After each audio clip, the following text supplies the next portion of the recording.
We are back in the garage today. Thank you for tuning into another video. We have our block. It is pink. It is bright. I love it. By the end of this video, I'm hoping to have a short block ready to go. So we already did our cam bearings. I filmed that a while ago. I was sick before the holidays and tried to make a YouTube video. It didn't go so well, but that's okay. We are here to do main bearings, check our clearances, check our rings, and put everything back together and hopefully have a short block by the end of this video. Since the cam bearings are already in and they're lined up properly, here's the footage from that.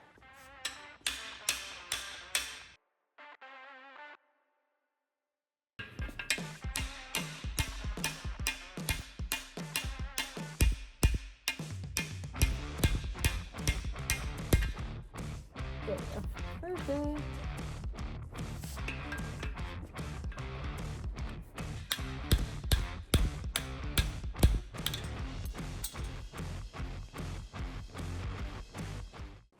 As you can see, we have small holes in the bearing itself. We need to line up these holes with the oil gullies where the cam goes on the inside.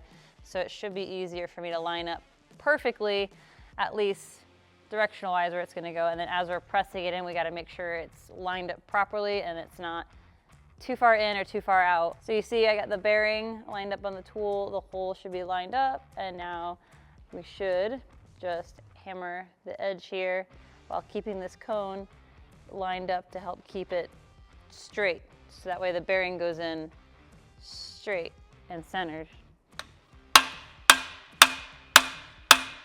So we have the tool kind of flush with the block.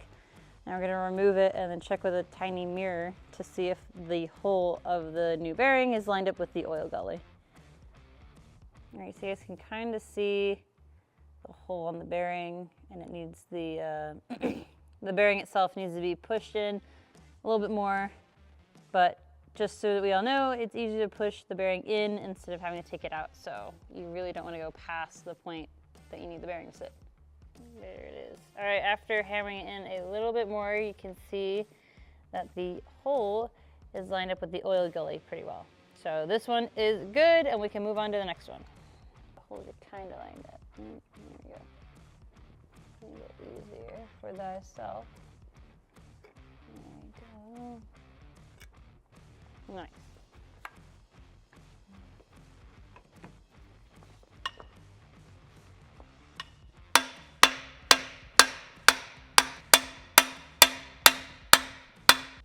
All right, that is perfectly lined up.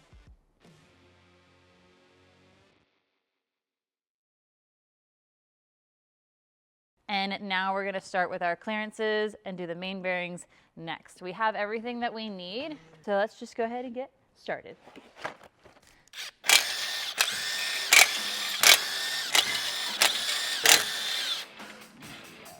Got it.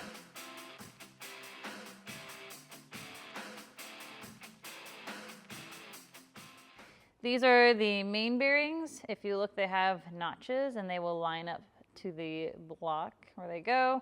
And if you look right, where is it? M5013L and M5013U. This is the upper and this is lower. So they would sit in the block like this. So this is the main bearing on the block. You see that the notch lines up with the notches in the block itself, and the holes line up with the oil valleys here. So when we go to check our clearances, we'll put in a handful of bearings, we'll put the crank in and see what all of our clearances are. Oh, it lines up just perfect like that. That's nice. I like that. Why can't all car parts just do that perfectly? There we go. Oh, not my fingies. Cool. So we did add a little bit of assembly lube on the bearings before putting the crank in. Not a lot though, just enough, just a little bit. Now for us to check our clearances, we will be using what is called plasti gauge. So what we're going to do is basically install the main bearings and crank as if that they're getting installed, and then using plasti gauge, which is kind of like this waxy material, we will place it on the crank here. It's this green stuff. So we will place the plastic gauge in between the crank and the main cap bearing, and then we will torque it all down to spec. Then we will remove the main cap and we will measure how thick the plastic gauge got squished, and that will be how much clearance or wiggle room is in between the crank and the bearings. So now that we're removing the main caps to see what our plastic gauge did, we gotta loosen these and try really hard not to disturb the plastic and whatever it may be doing. Here we go. All right, you see on the bearings that weird worm, like squished worm, like after a rainy day and you step on the sidewalk kind of worm? That's how much clearance there is. So a thicker squish means less clearance, and a smaller squish means more clearance, so more gap. You can see that our squish, which is our clearance, is right in between 0.002 and 0.003. So somewhere in between, yeah, like I said, 0.002, 0.003, which is kind of what we're aiming for, because this is a drift car, drift engine, be living at 7,000 RPMs, so having a little bit more clearance is all right, whereas factory, it's definitely more of a tighter clearance. Squish is good. Perfect. So now that we know our clearances are good, we can go ahead and move forward, get the rest of our bearings in and make sure they are lubed up. So right now, because the engine's upside down, I'm going to be putting in the uppers. And these are all the main bearings, and then there's a middle one called the thrust bearing, which is a little bit different. So we'll just start here. For the fifth one, just the end. And then number one. He was number one. Whoa, I just got it everywhere. Good job, Gabby.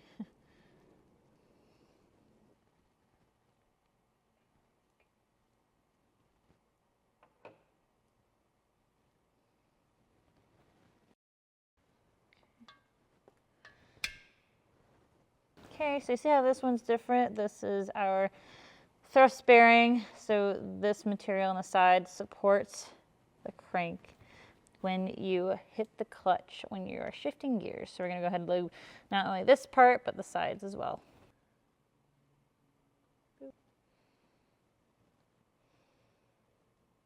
I got it. Perfect. So our uppers are in there, lubricated. This spins, so clean. And now we're going to get the top caps. We're going to leave those up, put them on, and then we torque them down. And then that'll be one big step of the short block being put together. Oh, I'm so excited.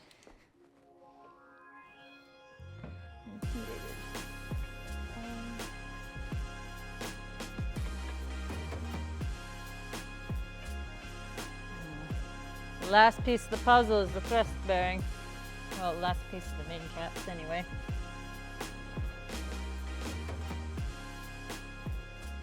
So now we have, this is the bolt pattern direction basically that we're going to be torquing these down.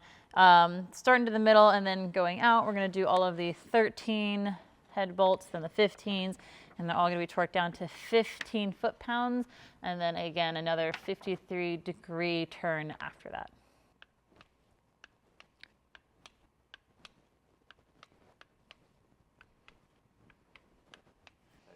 Look how cool this is, everybody.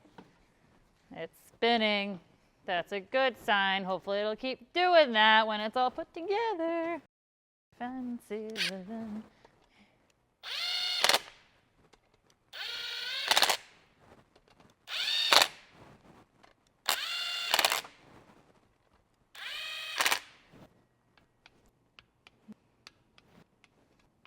All right, here gets to be some exciting moments that we are going to leave the engine upside down, drop a rod and piston down there, get our clearances, and once all of our clearances are checked, flip it up and get onto the more exciting pieces.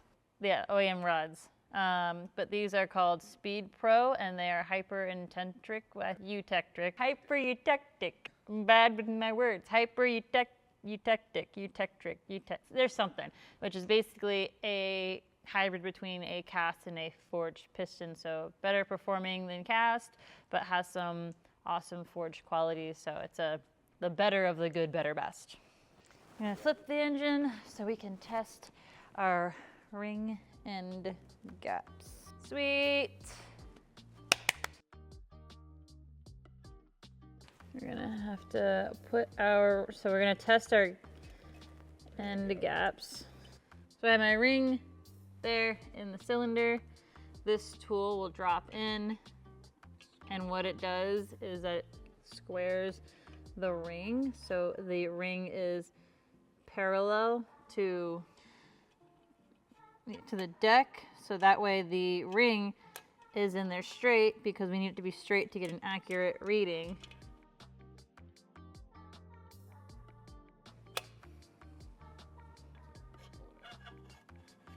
Okay, now the ring is parallel in there. Now I will take, these are feeler gauges that are so small but are able, like basically measuring pieces for how thick a small gap is, which is what we're gonna do.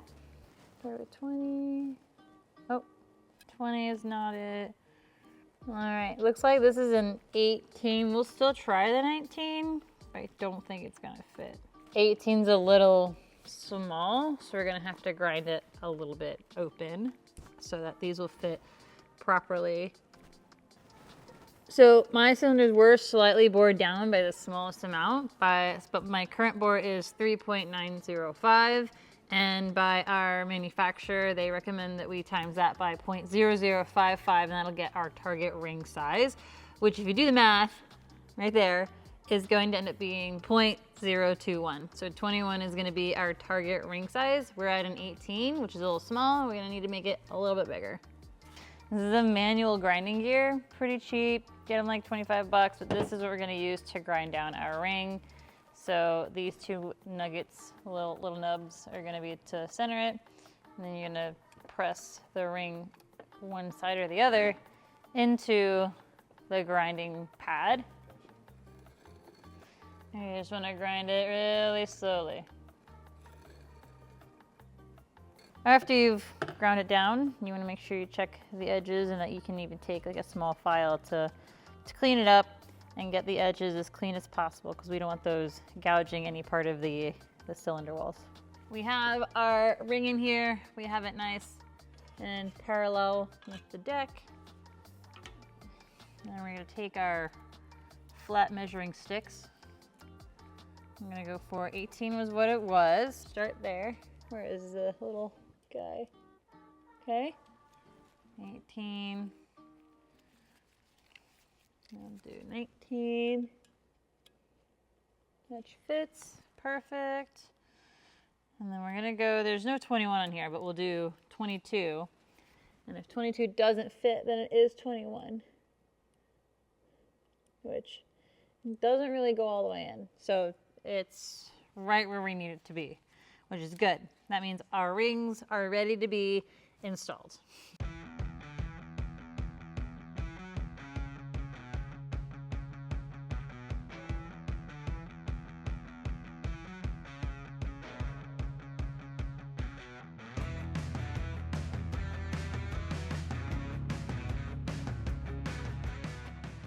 Now that our rings are, well, our rings, but our pistons are dressed, the rings are on. There are 3 layers of rings. We got to make sure that the oil galley, or like the passage, make sure that the gaps are not aligned. So this one's at the opposite side of the other one. And then we have our bearing on the bottom. We're going to go ahead and get it lubed up. And then there is a ring installation tool that we're going to use to really help navigate the piston down into the cylinder. Really excited for this part.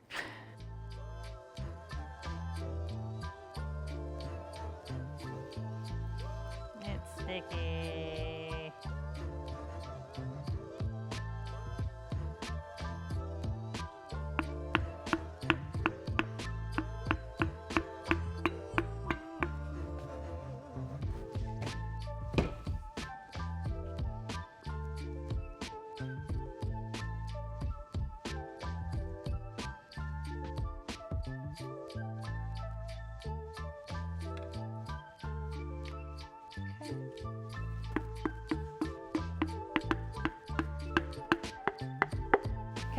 one like went in pretty good. Real stoked on it.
So we have our piston rods, rings, all of that in, main caps in. I can see the finish line at this point. So we need to torque the rod bolts to spec before moving on.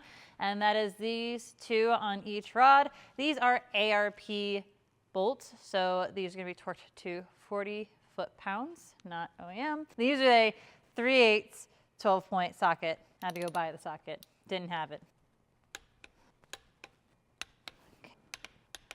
And then once I get these, since they're easy to get, I'm gonna go ahead and rotate the whole assembly for the next set for me to get pretty easily. Bam, now I can get these. I'm so excited. We have all this together. This was probably the most complicated part because I've never done it before. But for all of y'all to know, the most important part at this stage is the oil barbell. Sometimes when you take your block to the machinist, so you leave it in or take it out, you wanna make sure that you replace this. This is an OEM one. What really goes wrong with these is just the O-ring. You see these fancy metal ones, but I just got another plastic one. So we're gonna go ahead and put it in now and make sure that that's done so I don't forget later on. And I will mention, if you do not have this, you will have no oil pressure. There we go. New oil barbell. As you all can see, the rotating assembly is in there. And my favorite part, and now we're up. We got brand new pistons. Let's see. Let's see these pistons dance. Thanks for watching my video. Stay tuned because the next step is gaskets and lifters and the camshaft. Hopefully this will be together and in the Corvette sooner than later.